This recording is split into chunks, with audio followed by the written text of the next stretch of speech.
Сегодня состоялся премьерный показ короткометражного фильма «Мост», который снят в рамках всероссийского проекта «Киноуроки в школах России».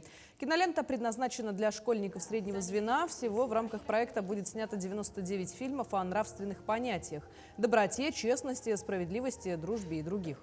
В Якутии сняли фильм под названием «Мост» о стойкости и выносливости. Главными героями являются девочка, которая символизирует многовековые традиции, самобытную культуру и колоритное искусство, и мальчик – символ движения, техники и будущего. Их двоих связывает мост. Слоган фильма «Они перешагнули время».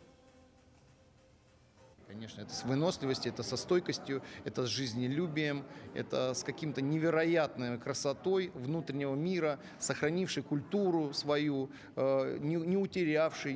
Мне кажется, что сама природа, мне кажется, сохраняет вот именно эту культуру здесь, вот на этой территории.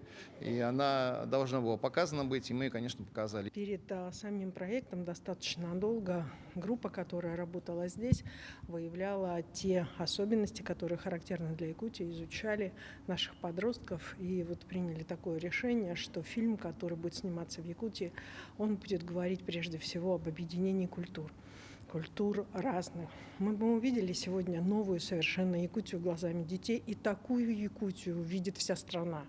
Интересную, перспективную и в то же время богатую своими культурными традициями.